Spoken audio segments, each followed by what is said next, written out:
October 2nd was when we first started to kind of get news about this hurricane coming to Haiti. And immediately I said to myself, you know, Haiti's so fragile. So any type of level of hurricane is gonna really affect a lot of people that we are servicing.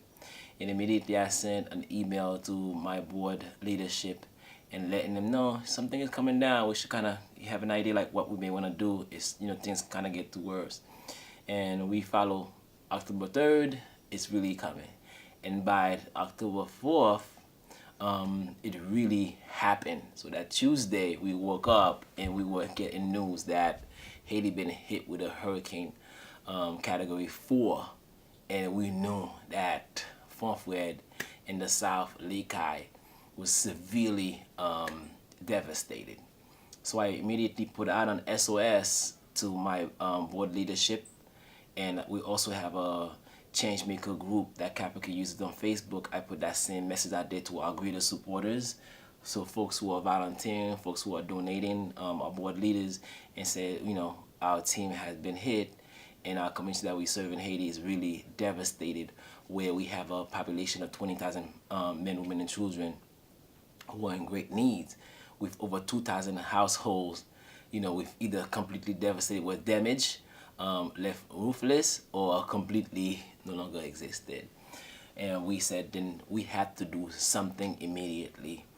And I began to talk to my board leadership about what course of plan that we need to take, because we know, nobody's going to be thinking about this community like that immediately. From that point on, I got together with some board members, some supporters, and devised an action plan. So a Capracare Hurricane Matthew action plan, which came out with 5 steps.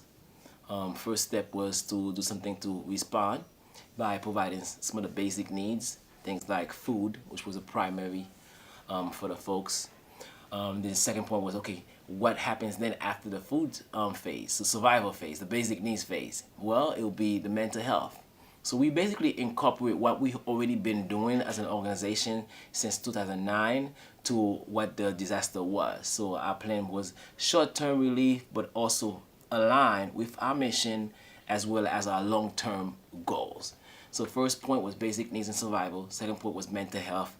Third point was, okay, now once this hurricane passes, it's over within a week or so, you're gonna look at things like the health issues coming about, typhoid, fever, other infections because of the rain and water and how that impacts, people's life.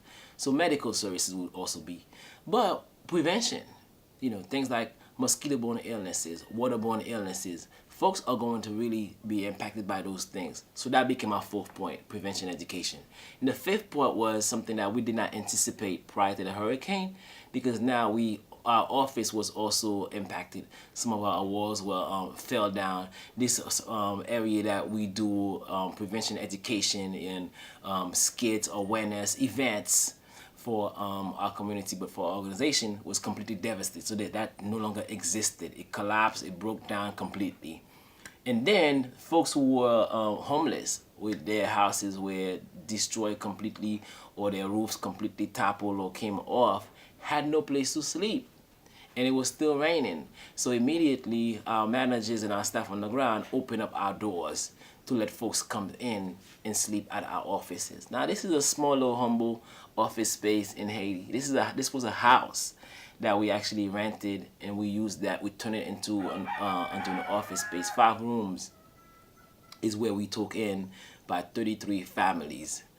I didn't know how we were able to fit all those folks in there, but come to find out, folks were just like, like sardine in the room, because all they really cared for was a place that had a roof over their head.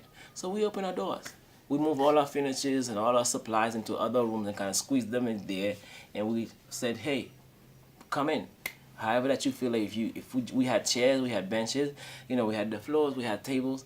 However that you want to come in and kind of use this as a safe haven to stay, by all means do.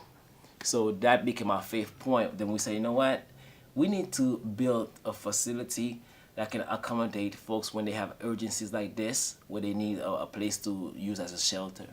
So that become the part for us to build a center for Capracare where you can not only accommodate our core programs, but also accommodate if the community should have a need for a home. So that becomes our 5th point, building.